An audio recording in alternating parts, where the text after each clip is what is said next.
Je suis Alexis Imeros et vous écoutez Un café au comptoir. Un café au comptoir.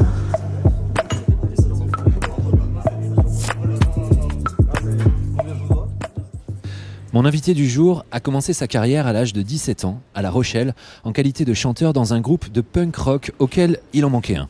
C'est au sein de cette formation qu'il apprendra et peaufinera l'art d'écrire des textes exigeants pour des chansons romanesques, mélancoliques et exaltées. Pendant près de 15 ans, avec Asile, il apprendra la scène. D'abord celle confidentielle des bars régionaux, puis d'autres, ensuite plus impressionnantes, des festivals et des tournées. Avec ce groupe, il fera les premières parties d'Indochine, de Blink-182, des Stranglers, mais aussi de Daniel Dark, une rencontre majeure pour le jeune auteur qu'il était alors. C'est que les deux artistes, malgré les 20 ans qui les séparent, semblent avoir beaucoup en commun. Le goût du beau, pourvu qu'il soit sombre, de l'interdit pourvu qu'il soit jouissif, des sons électroniques aussi, pourvu qu'il soit élégamment maquillé de noir et de rouge, les couleurs de la révolte. Et comme un feu couvant, elle est bien présente, la révolte, dans ses chansons qui font la part belle à l'ombre et célèbrent la nuit. On sent bien que cela l'arrange de ne pas être en plein soleil, de ne pas devoir tout dévoiler, de laisser planer le mystère sur son personnage dans tout son paradoxe. Il a grandi dans un milieu militant d'extrême gauche dont il a gardé les indignations qu'il distille dans ses interviews et au détour de ses textes, qu'il chante sur des rythmiques aussi réjouissantes que désenchantées. Elles évoquent la musique de Jacques No, le groupe mathématique moderne ou encore Artefact. Et pourtant, lui, il cite des artistes plus mainstream comme Yves Simon, Daniel Balavoine ou Indochine, l'éclectisme encore. Même s'il fut biberonné au son d'Eddie Cochrane, d'autres voient que celles de la musique auraient pu être les siennes. Lui rêvait d'être comédien, il a fait dans ce but le Conservatoire d'art dramatique de Bordeaux avant d'abandonner les planches des théâtres pour celles des salles de musiques amplifiées. Il est revenu cependant à sa première passion, on l'a vu comme acteur au cinéma et dans la série télé d'Ovidie, avant de se sacrifier à nouveau au dieu de la musique. Et s'il ne cache pas son amour de la rupture, sa ligne de vie sinueuse, elle, le mène heureusement et toujours à écrire de bonnes chansons. Les figures qui l'inspirent éclairent un peu sa personnalité. Il dit lire Bret Easton Ellis, Rimbaud, écouter Joy Division comme Jim Morrison et se délecter du spectacle des tableaux de Jérôme Bosch comme du visionnage de Roger Rabbit. J'ai lu tout ça. Qu'en est-il du vrai, du faux, de ce qu'il cache derrière ces nuages nocturnes, de ce qu'il révèle à la lueur de la lune ? Doit-on l'appeler par son prénom ? Doit-on s'en tenir au pseudo qu'il affirme avoir hérité de ses grands-parents ? Pour tenter de le savoir, j'ai retrouvé ce poète, juste avant qu'il ne parte en tournée pour défendre son 3e album, dans un bar du 20e arrondissement où il a ses habitudes. Nous sommes donc au café Les Papillons. Bonjour, Lescope. Bonjour, bonsoir. Je sais pas. Vous êtes un homme ou un garçon ? Je suis les deux, j'imagine. Je sais pas. Y a pas de. Pour moi, j'ai jamais compris la différence. Parce que votre dernier titre qui sort de ce nouvel album, ce 3e album, parle tout à fait de cela. Et vous-même, vous avez évolué. Vous n'êtes plus tout à fait un garçon. Je suis plus un jeune homme, en tout cas. Vous n'êtes plus un jeune homme. Mais oui. Enfin, comme tout le monde, je pense. On grandit, on vieillit. C'est pas plus mal. Ça fait partie des thèmes que vous distillez en fait dans les chansons. Il y a une chanson qui est dédiée à votre fils. Ouais. Cette paternité, ça joue en tant qu'artiste. On voit les choses différemment. Bah ouais. De fait, on voit les choses différemment et puis parce qu'on a une approche qui est différente de la vie. Donc du métier. Moi, c'est sûr que quand j'ai commencé à l'époque d'Asile, je me voyais pas père, je me voyais pas non plus faire long feu dans l'existence. Et aujourd'hui, vous étiez très jeune. Ouais, j'étais très jeune, mais justement, on s'en fout un peu à cet âge-là et on se dit, mourir jeune, c'est pas grave. Ça fera un beau cadavre, comme disait. Qui disait ça déjà on disait ça sur James Dean, quoi. Mais bref, moi je me voyais avec une espèce de trajectoire comme ça. Et mais en fait, justement, quand on devient père, après, on se dit qu'on a une responsabilité. On fait pas que pour soi. Les choses, on les fait pas que pour soi. On les fait pour quelqu'un aussi, et c'est une bonne chose. Je pense que c'est bien. C'est peut-être ça qui fait que je suis devenu plus un homme qu'un jeune homme. Ça fait changer la nature des textes, la nature des thèmes.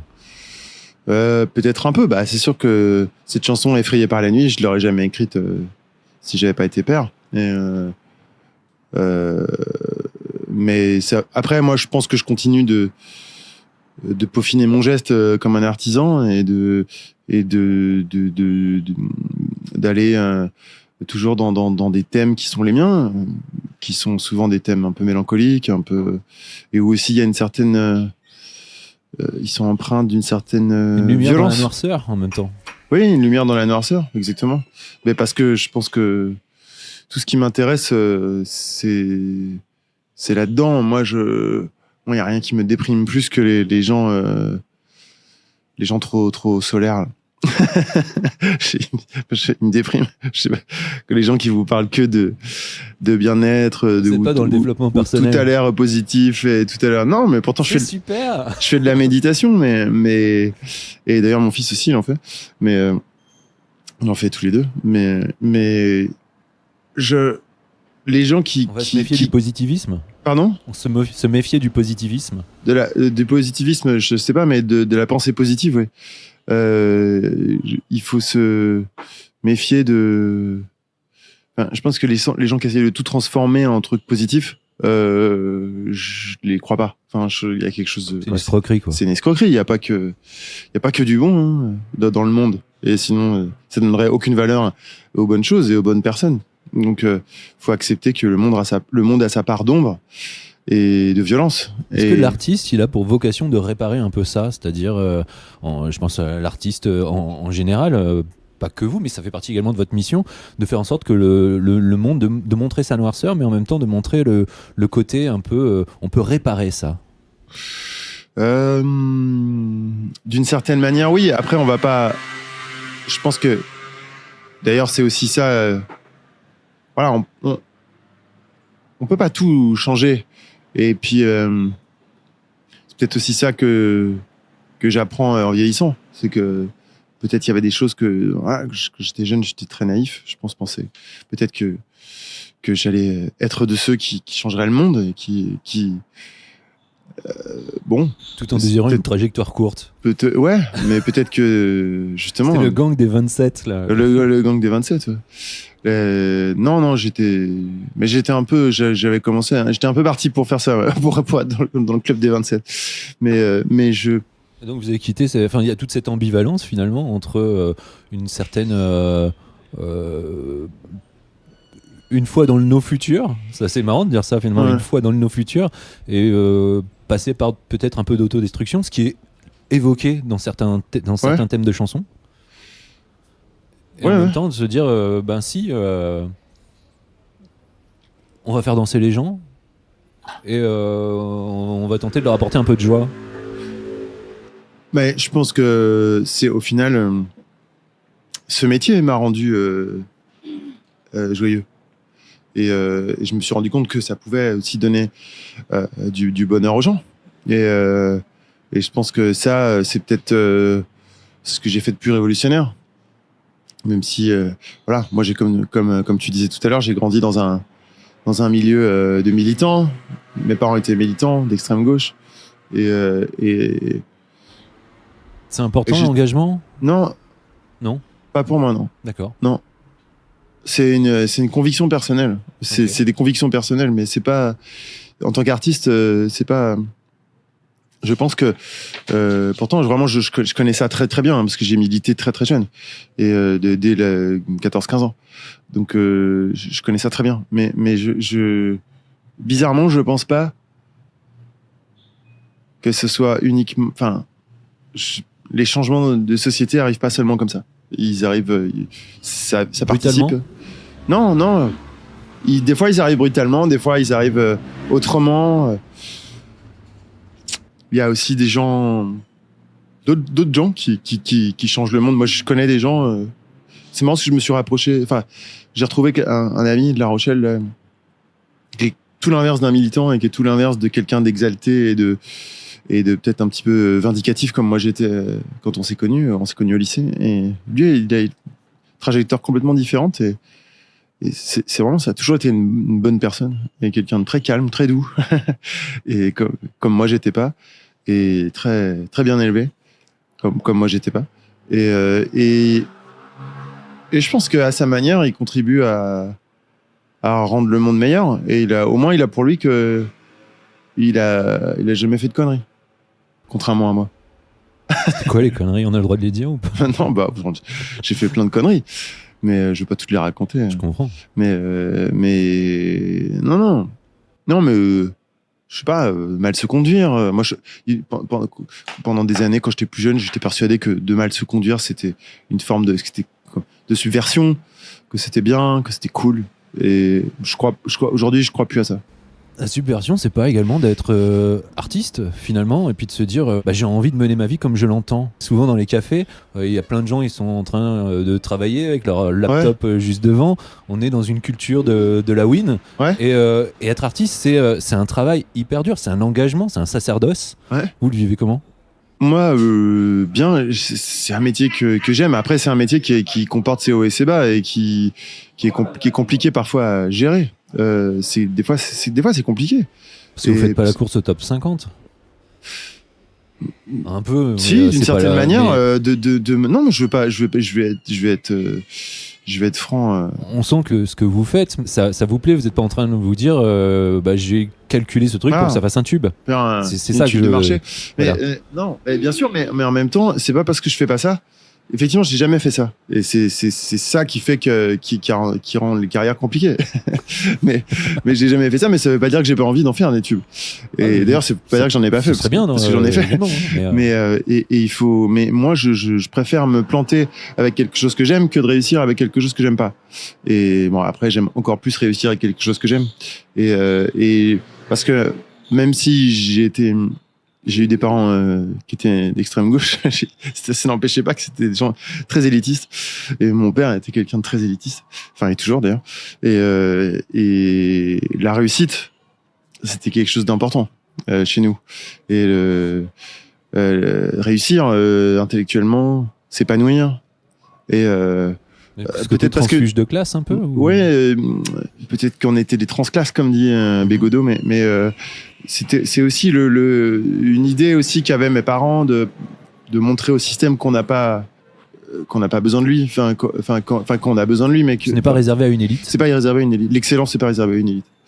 Et mes parents faisaient les cours du soir pour les ouvriers.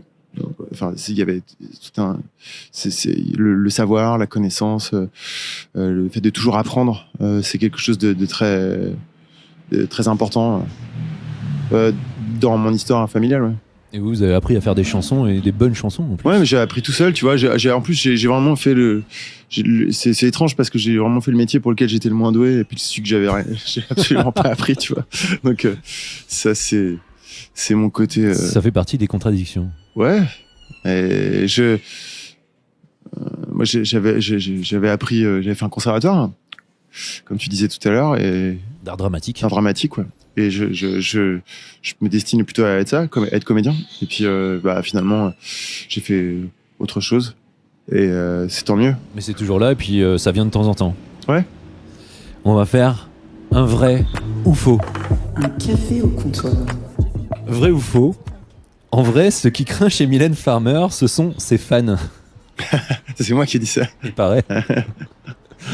C'est vrai. Vous êtes fan de Mylène Farmer, on est vraiment désolé. Faut prendre ça au second degré. Non, mais d'ailleurs, et donc je peux le dire vraiment avec la conscience tranquille, puisque je fais partie de ces fans. Donc c'est vrai que il y a des artistes comme ça où ils ont tellement un univers singulier que ça attire des gens un peu Zarbi. De tous les c'est un peu comme quand on va chez Disney et qu'on voit des personnes qui ont des tatouages Disney de partout. Ouais, mais c'est comme Harry Potter, tu vois, un fan d'Harry Potter, il y a à boire et à manger, quoi. Ouais, ça peut être hardcore, ça peut être un peu embarrassant, un fan d'Harry Potter, et un fan de Mylène Farmer, c'est pareil. Mais moi j'adore, je trouve que en vrai, je trouve que c'est une sacrée chanteuse, Ah oui, totalement. Une carrière incroyable. Et je trouve que ses chansons sont incroyables.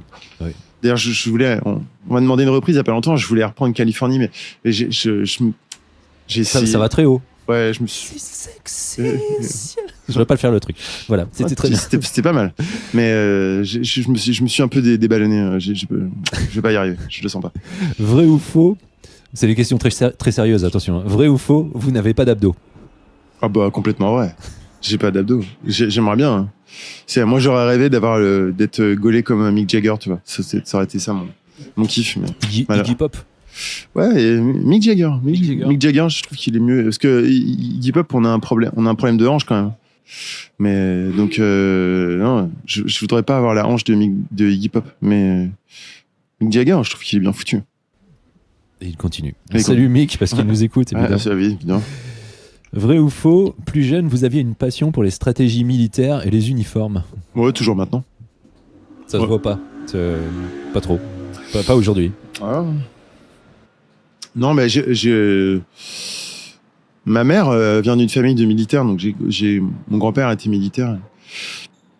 Et quand j'allais en vacances chez eux, j'allais tout le temps dans le grenier où il y avait tous ces uniformes, c'était ça me fascinait. C'est créer des univers, en fait. Ça évoque des aventures. Je sais pas, il y a quelque chose qui me fait. Je sais pas comment expliquer, mais il y a quelque chose qui évoque l'aventure dans l'uniforme. Et fatalement la guerre. Oui, la guerre, ouais, bien sûr. Mais c'est pas ça c'est pas forcément ça qui me. Ça éveille un imaginaire d'enfant, je pense, de jouer aux soldats. Mais même si je sais que évidemment la guerre c'est souhaitable pour personne, hein, mais on est tous passés par là. Mais oui, mais je trouve qu'il y a quelque chose de. Puis il y a quelque chose qui me fascine dans l'uniforme, c'est le côté pratique, c'est-à-dire que c'est fait pour quelque chose. Ça a une utilité fonctionnelle. Ça assoit une autorité, c'est ça ? Non, c'est fait pour quelque chose, quoi. Ça existe et ça évoque une espèce d'idée de compétence et de fiabilité. Mais je sais pas. Est-ce qu'il faudrait un uniforme pour les musiciens, les auteurs, tout ça ? Est-ce qu'il faut non, mais moi j'aime aussi les costumes. Les costumes, c'est une sorte d'uniforme. Et non, je sais pas. J'aime cette idée de. J'aime bien l'ordre. J'aime l'ordre. J'aime la discipline. J'aime les poches dans les treillis. J'aime bien l'aspect pratique d'un vêtement. Et j'aime aussi l'élégance. Et souvent, je trouve que les uniformes c'est assez élégant. Et ouais, mon grand-père avait des uniformes magnifiques. Hein. C'est pour ça qu'on vous trouve en première page de magazine de mode de temps en temps. Peut-être. J'ai vu ça récemment d'ailleurs. Ouais. C'était Modzik, je crois. Ouais. Bravo. Vrai ou faux, vous aimez l'ennui ?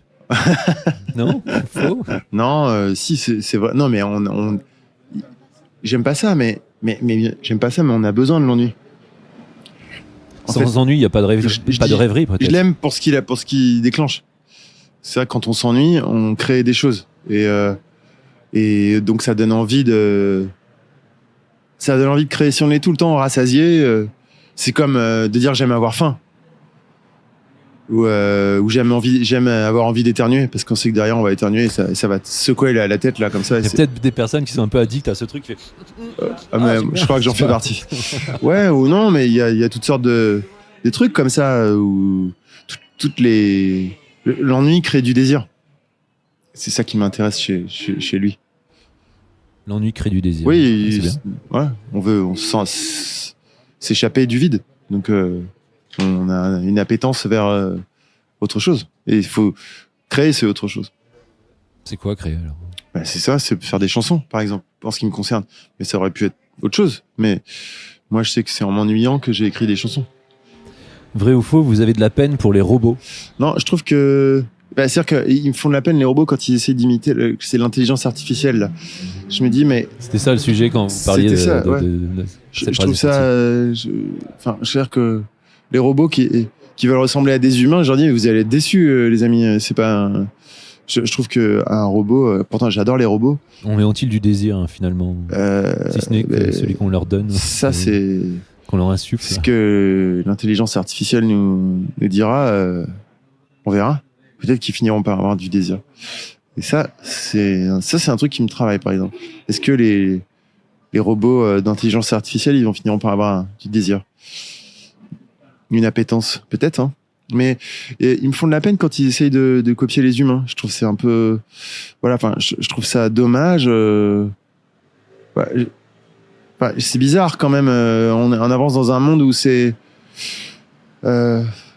je sais pas, où les humains font des trucs de plus en plus chiants et les robots se mettent à écrire des chansons et d'ailleurs, il en dit quoi, l'auteur de ça, des chansons qu'on peut écrire avec Chat GPT ou...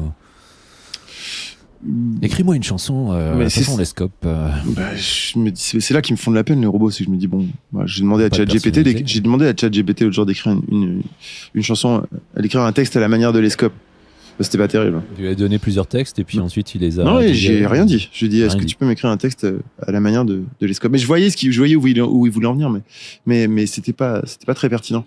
Et non, mais C'est rassurant. l'auteur que je suis voit ça je m'en fous en fait. Enfin, c'est-à-dire que je trouve que c'est. D'accord. Enfin, moi, je comprends pas. Moi, je vais aimer une chanson parce que je sais qu'elle vient d'un être humain. Si on me dit qu'elle vient d'un robot, je vais pas. Je sais pas. Ou alors peut-être un jour, je serais surpris. Je me dirais ah oui. Mais...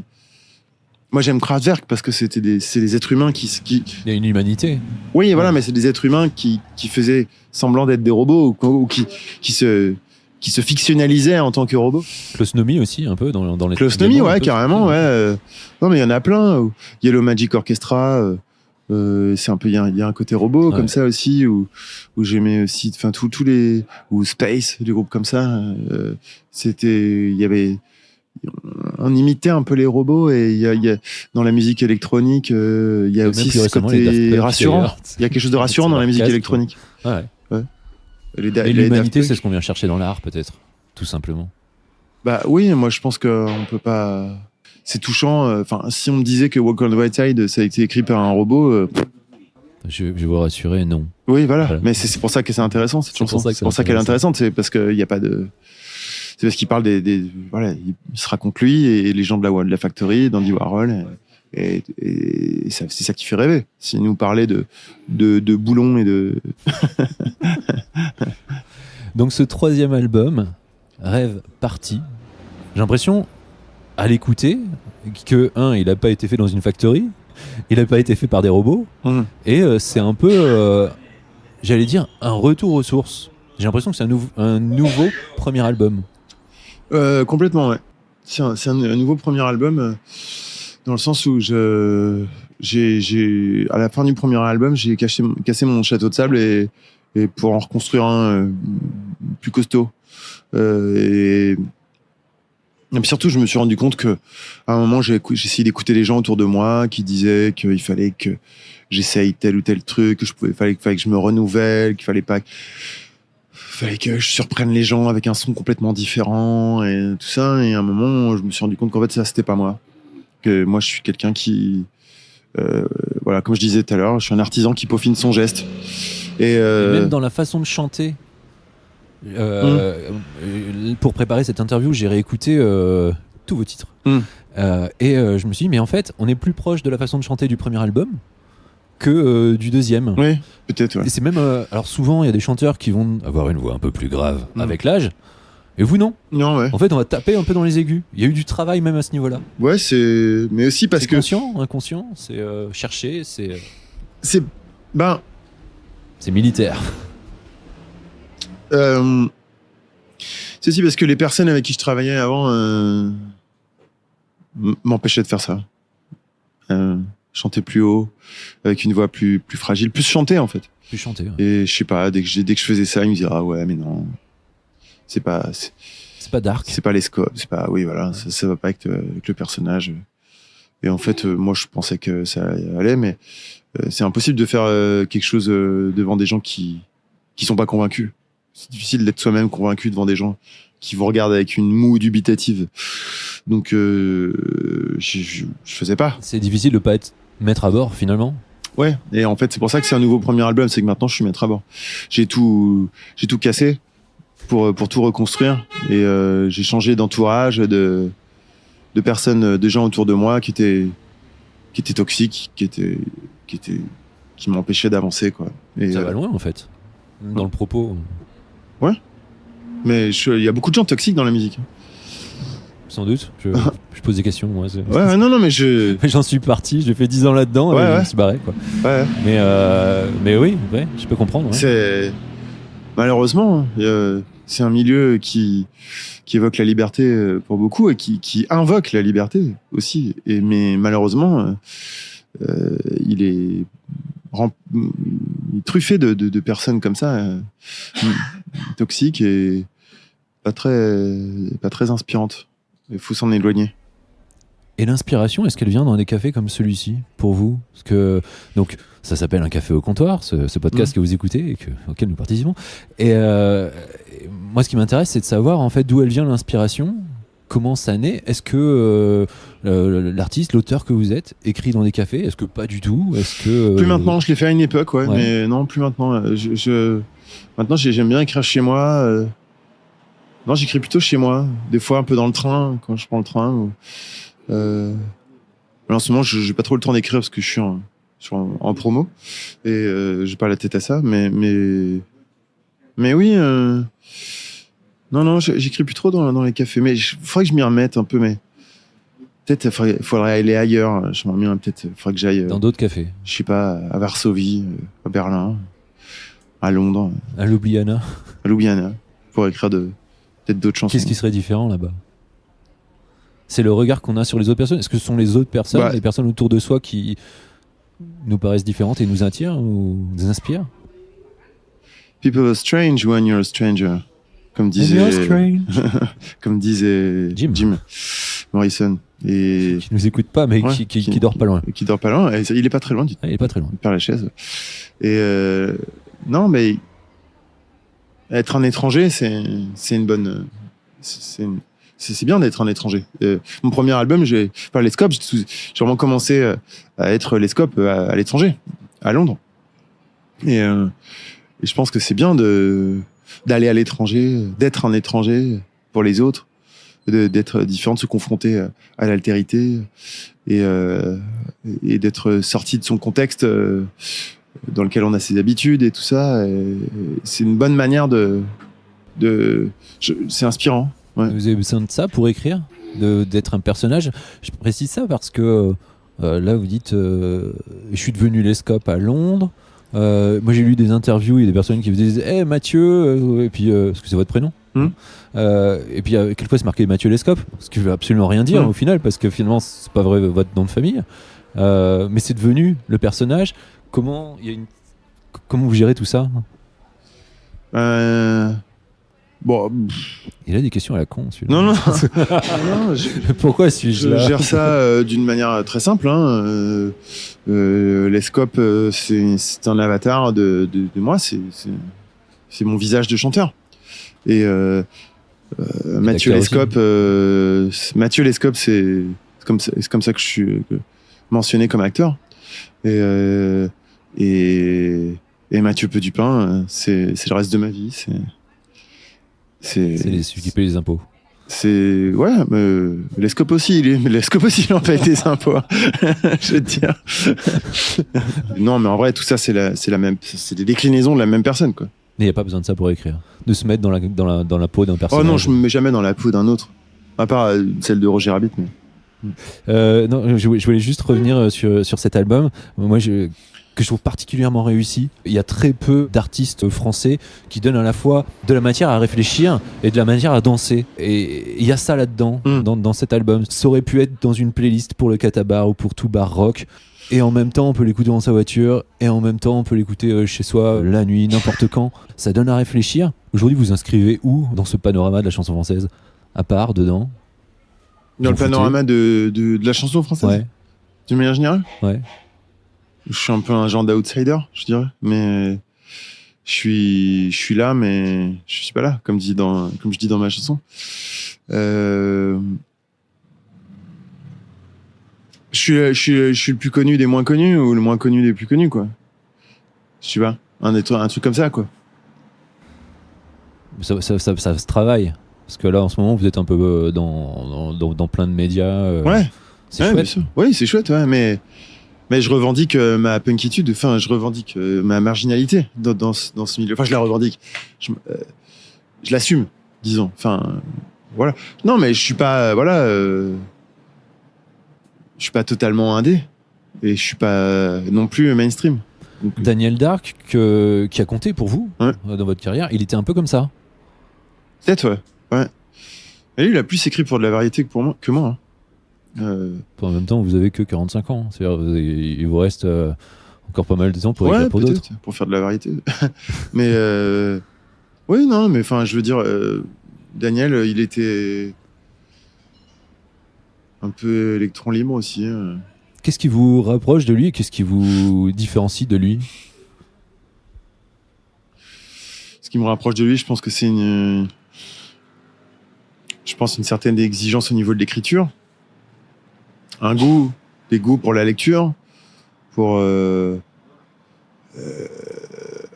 oui, avoir envie de, voilà, je pense que ça lui tenait à cœur comme moi, de faire partie des gens qui essayent de faire avancer un peu la pop française et de la faire avancer dans un sens, voilà, où dire faire des bons textes en français sur une musique qui pourrait plaire à n'importe qui, et sans compromis, et qui pourrait plaire aussi à des anglo-saxons, parce que moi, chaque fois que je fais écouter Taxi Girl ou Daniel Dark à des anglo-saxons, ils trouvent ça super, et des fois ils connaissent d'ailleurs, et moi je pense que voilà, il y a peut-être un peu de ça en commun, une manière de pas moi j'ai pas envie j'ai envie à la fois de travailler mes textes et qu'ils soient d'être crédibles à ce niveau-là, au niveau d'un point de vue littéraire, je veux dire, mais je veux aussi être crédible d'un point de vue musical et esthétique. Ce qui est difficile en français parce qu'on n'a pas d'accent tonique. Et en même temps, on peut donner quelque chose avec. Oui, l'accent tonique, ça fait pas tout. Ouais, l'accent tonique, je sais pas, c'est surestimé cet accent tonique, je crois. Okay. Mais non, mais c'est-à-dire que je trouve ça dommage quand il faut comprendre les paroles. C'est ça que je reproche à la chanson française en général. Enfin, souvent, c'est que quand il faut comprendre les paroles pour trouver ça bien, je trouve ça un peu dommage. Je me dis, après évidemment, c'est mieux quand les textes ils sont bien, et c'est ce que j'essaye de faire moi. Mais je trouve ça dommage qu'il faille comprendre les paroles, je sais pas, pour trouver ça bien. Si c'est qu'il y a quelque chose qui a raté dans la chanson, c'est ah oui, mais c'est parce que tu comprends pas les paroles. Ah ouais, mais bon. Moi, je sais pas, Bob Dylan, quand la première fois que j'ai entendu Bob Dylan, je comprenais pas les paroles, mais je savais que c'était bien, quoi. Je savais que c'était des bonnes chansons, et c'était quand même bien écrit. Et ça peut évoquer plusieurs choses différentes pour des personnes différentes, justement. Ouais. Oui. Et c'est... Non, mais de toute façon, un bon texte, ça s'entend. Même quand on comprend pas la langue. Je crois à ça. Si vous n'aviez pas eu cette carrière d'artiste, ça aurait été quoi? Bah, je pense que le premier métier auquel je pense, c'est comédien, parce que c'est celui que j'ai appris. C'est artiste. Oui, c'est artiste. Donc si j'avais pas du tout été artiste... Ouais.